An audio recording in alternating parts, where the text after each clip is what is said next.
नमस्कार, मैं डॉक्टर पूनम जायसवाल। आज हम पैलियोबॉटनी में राइनिया के जनरल कैरेक्टर्स के बारे में पढ़ेंगे। सामान्य गुण कैसे होते हैं राइनिया के, उसके बारे में विस्तार से देखेंगे। सबसे पहले उसका परिचय। Fossil of genus Rhynia was discovered by Kidston and Lang ने 1917 में सबसे पहले इसको एबरडीनशायर, स्कॉटलैंड में एक जगह है, वहाँ से ढूंढा था और इसको इस तरह से फॉसिल फॉर्म में हमें प्राप्त हुआ था। और इसके जो प्लांट होता है ज़्यादातर वो रूटलेस स्पोरोफाइट की फॉर्म में मिला था इन्हें, जिसमें जो प्लांट बॉडी है that is differentiated into rhizome.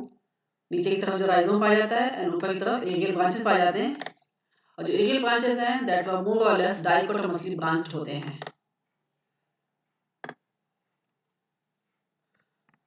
So far only 2 species, Rhynia के भीतर सिर्फ 2 स्पीशीज पाई गई हैं। वो कौन कौन सी है? राइनिया मेजर एंड राइनिया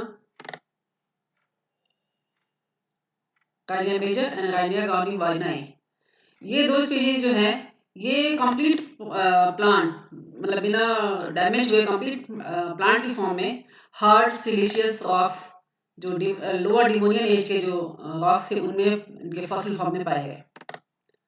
और ये डिवोनियन एज था वो पैलियोजोइक एरा का एक पीरियड है। यहाँ पर आप देख सकते हैं ये डिवोनियन एरा, डिवोनियन एज, ये लगभग 360 मिलियन ईयर्स था। इसमें जो प्रिमिटिव लैंड प्लांट बने थे उनमें से एक था राइनिया। थोड़ा और एडवांस होते हैं जब, और थोड़ा आगे की तरफ आते हैं, रिसेंट की तरफ आते हैं, तो कार्बोनिफेरस से जाता है, जो लगभग 280 मिलियन ईयर्स पहले तक था। और इसमें जो टेरिडोफाइट्स हैं ये बहुत फ्लरिश हुए। टेरिडोफाइट्स ही मुख्य वेजिटेशन था वहाँ का। तो ये जो राइनिया है it is a primitive pteridophyte. इसका सिस्टमैटिक पोजीशन क्या है, क्लासिफिकेशन क्या है, इसको देखते हैं पहले। राइमस ने सबसे पहले 1954 में इसको सिंपलेस्ट जो इसका फॉसिल प्लांट है इसको सब डिवीजन साइलोफाइटोप्साइडा में रखा था। जो साइलोफाइटोप्साइडा है it is an assemblage of simplest and earliest land plants. जो अर्लीस्ट लैंड प्लांट्स थे ये इनका एक ग्रुप बनाया उन्होंने और उसमें इसको रखा राइनिया को। जो सब डिवीजन था साइलोफाइटोप्साइडा, इसमें सिर्फ एक सिंगल ऑर्डर है साइलोफाइटेज। और यहाँ पर आप देख सकते हैं सिस्टमैटिक डिवीजन, किंगडम प्लांटी है, डिवीजन टेरिडोफाइटा, प्रिमिटिव टेरिडोफाइटा है, sub division Psilophytopsida, order Psilophytales, family Rhyniaceae and genus is Rhynia. और जैसे कि पहले बताया गया इसके सिर्फ 2 स्पीशीज पाए गए हैं। जो दूसरे एग्जांपल्स हैं राइनिएसी फैमिली के वो कौन कौन से हैं? Rhynia, Horneophyton, Cooksonia and Yarravia. अब राइनिया के एक्सटर्नल फीचर्स कैसे होते हैं, मॉर्फोलॉजी कैसी होती है इसकी? तो प्लांट बॉडी जो दिखाई देती है दैट इज स्पोरोफाइट होती है, स्पोरोफिलिक प्लांट बॉडी होती है। जो दोनों स्पीशीज है राइनिया की दैट आर हर्बेशियस, आकार में छोटे होते हैं, हर्बेशियस होते हैं। जो प्लांट बॉडी है that consisted of subterranean creeping cylindrical and dichotomously branched rhizome. This is rhizome, आप चित्र में देख सकते हैं। This is creeping subterranean, surface पे जमीन पे राइजोम पाई जाती है, क्रीपिंग होती है, सिलिंड्रिकल होती है गोलाकार, एंड ब्रांचिंग इसकी डाइकोटोमस होती है। डाइकोटोमस करने का मतलब होता है जो सीधी लाइन है वो सीधे सीधे बराबर 2 भागों में बढ़ती है एक पॉइंट पर, फिर आगे जाके ये फिर बराबर 2 भागों में बढ़ती है। इस तरह की ब्रांचिंग को कहते हैं डाइकोटोमस ब्रांचिंग। इस तरह की ब्रांचिंग राइनिया में पाई जाती है, राइजोम में। तो ये वो पार्ट था, ये तो नीचे का पार्ट था जिसमें कि जो सबटेरियन पार्ट था, क्रीपिंग पार्ट था। जो एरियल पार्ट्स हैं, जो अपराइट पार्ट है that is simple dichotomously branched और that forms the aerial part of the plant. Plant aerial part is leafless, इसमें लीव्स नहीं पाई जाती, लीफलेस शूट के फॉर्म में प्रेजेंट है। दिस इज एरियल शूट, आप चित्र में देख सकते हैं, दिस इज एरियल शूट। नीचे की तरफ राइजोम प्रेजेंट है, इसमें कहीं कहीं राइजोइड्स प्रेजेंट हैं। यहाँ पर आप देख सकते हैं एडवेंटिशियस ब्रांचिंग, ब्रांचिंग है क्योंकि डाइकोटोमस ब्रांचिंग होती है इसमें, इसलिए जो नए ब्रांचेस हैं उनको लिखा है एडवेंटिशियस ब्रांचेस। यहाँ आप देख सकते हैं बाइफर्केशन सीधे एक से सीधे 2 में डिवाइड हुई, यहाँ से डाइकोटोमस ब्रांचिंग। फिर आगे जाके ये ब्रांच फिर 2 में डिवाइड होती है। This type of branching is called dichotomous branching. Tip पर स्पोरेंजियम एंड स्टेराइल टिप्स पाए जाते हैं, क्योंकि स्टेराइल टिप्स से लिखा हुआ है कि सारे जो ये ब्रांचेस के टिप्स होते हैं सब पर स्पोरेंजियम नहीं बनते, कुछ पे बनते हैं, कुछ स्टेराइल रह जाते हैं।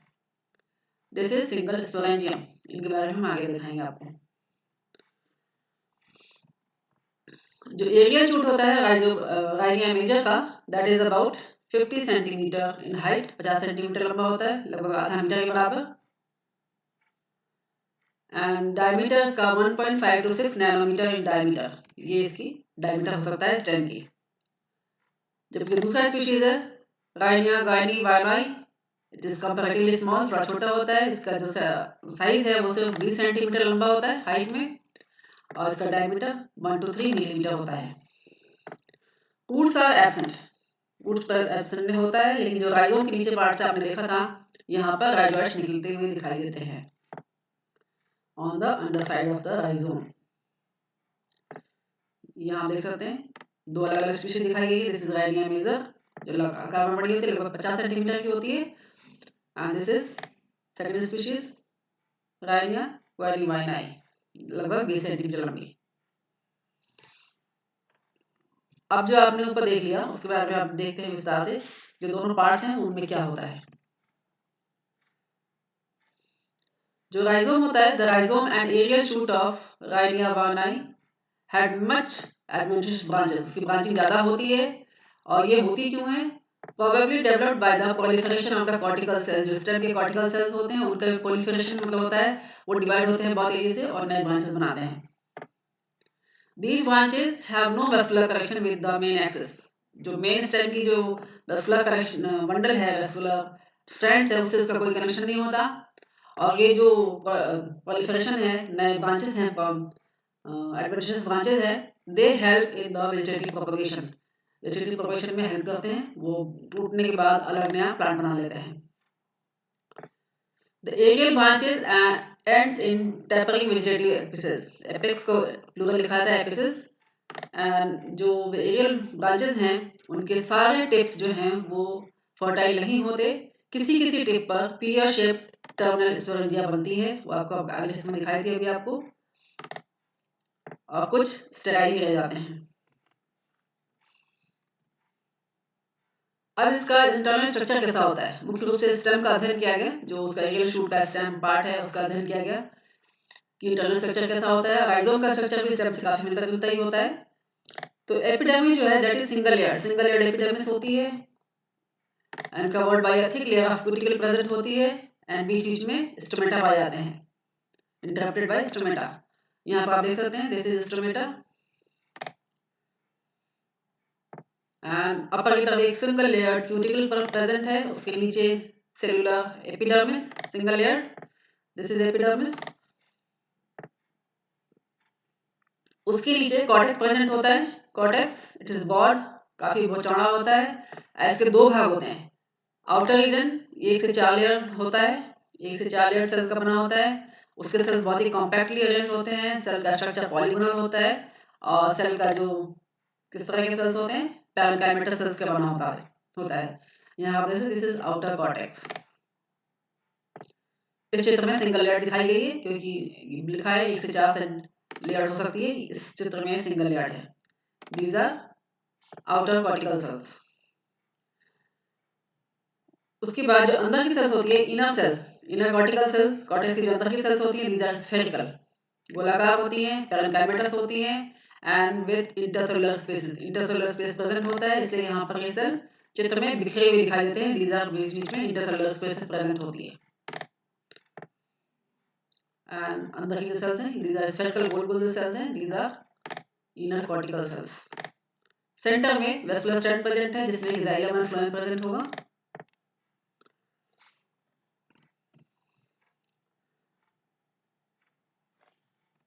यहाँ पर इसको सेंटर सिलेंडर बोलते हैं, क्योंकि जो जाइलम एंड फ्लोएम का जो अरेंजमेंट है जो स्पर्म जैसा नहीं होता, वेस्कुलर बंडल जैसा नहीं होता, इसलिए यहाँ पर सेंटर सिलेंडर यही वेस्कुलर स्ट्रैंड का कार्य करता है। जो वेस्कुलर स्ट्रैंड है दैट इज पोटोस्टीली, सिंगल गोलाकार स्ट्रैंड प्रेजेंट होता है, इसको कहते हैं protostele. And then xylem is surrounded by phloem, xylem के चारों तरफ फ्लोएम प्रेजेंट होती है। तो जाइलम होता है that is composed of tracheids, tracheids present होते हैं, इस ट्रैकिड्स में annular and spiral thickening present होती है। जो वॉल थिकनिंग है ट्रैकिड्स की वो एनुलर या स्पाइरल तरह की हो सकती है। जबकि जो फ्लोएम प्रेजेंट होता है जाइलम के बाहर की तरफ, इसमें 4 से 5 लेयर के सेल्स होते हैं, थिन वॉल्ड होते हैं। सेल का आकार इलोंगेटेड होता है, थोड़ा लंबा होता है, और उसके एंड वॉल जो होती है that is oblique. Oblique means तिरछा होता है। जैसे अगर ये सेल प्रेजेंट है तो इसकी जो एंड वॉल है दैट इज इस तरह से होगी, तिरछी होगी। This is the end wall of the phloem. ये तिरछी होती है, जबकि सीधा होता तो ये इस तरह से दिखाई देता।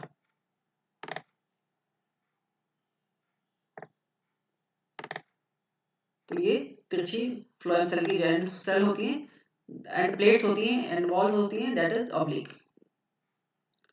उसके अतिरिक्त some very minute seam like areas present in the lateral wall. जो फ्लोएम सेल्स के सेल्स प्रेजेंट हैं, उसकी जो लैटरल वॉल, साइड वॉल पर बहुत सारी सीम जैसी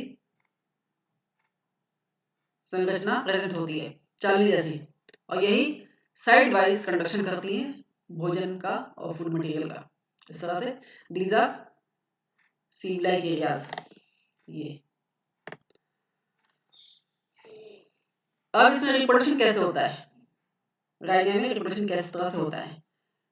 आपने जो मॉर्फोलॉजी देखी थी उसमें सबसे टिप पर प्रेजेंट था स्पोरेंजिया। यही इसका रिप्रोडक्टिव बॉडी है। स्पोरेंजिया बॉर्न सिंगल बनता है। प्रत्येक टिप पे एपेक्स पर एरियल ब्रांचेस की जो टिप है उसके एपेक्स है उस पर सिंगल बनता है। एक टिप पर एक स्पोरेंजिया बनती है। आकार में ओवल या फिर स्लाइटली सिलिंड्रिकल हो सकते हैं। जो राइनिया मेजर की स्पोरेंजिया है दैट इज अप्रॉक्सीमेटली 10 mm मतलब millimetre long and up to 4 millimetre in breath.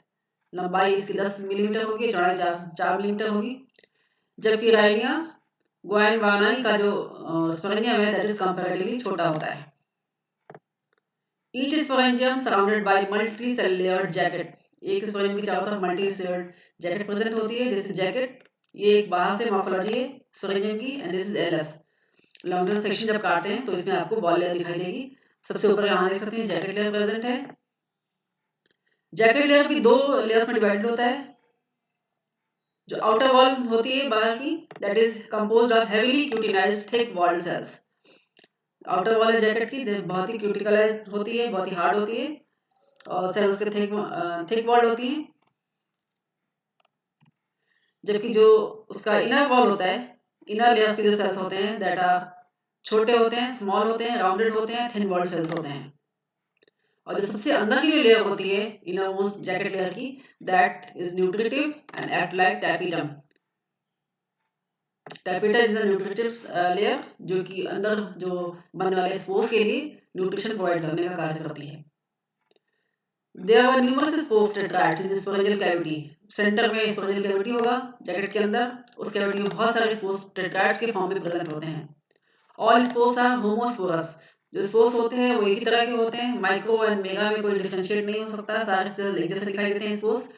ऐसी कंडीशन को होमोस्पोरस कहते हैं। जो स्पोर्स होते हैं उसकी जो बॉल होती है हेवीली क्यूटिनाइज्ड होती है, बहुत क्यूटिकल प्रेजेंट होता है बहुत ज्यादा। एंड मेजर्ड उसका जो साइज होता है आकार वो 65 माइक्रोन इन डायमीटर तक हो सकता है।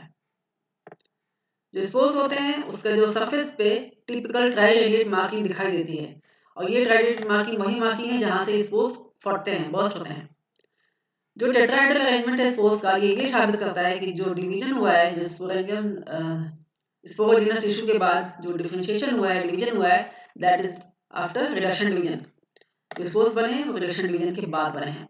टेट्राहेड का अरेंजमेंट इस तरह से होता है। एक स्पोरोजिनस टिश्यू होगी, सेल होगी, एक न्यूक्लियस प्रेजेंट होगा, और इसमें जो डिवीजन होगी उसके बाद इस तरह से दिखाई देंगे 1 2 3 सेल सामने की तरफ, और चौथा सेल जो है वो इसके पीछे की तरफ दिखाई देगा।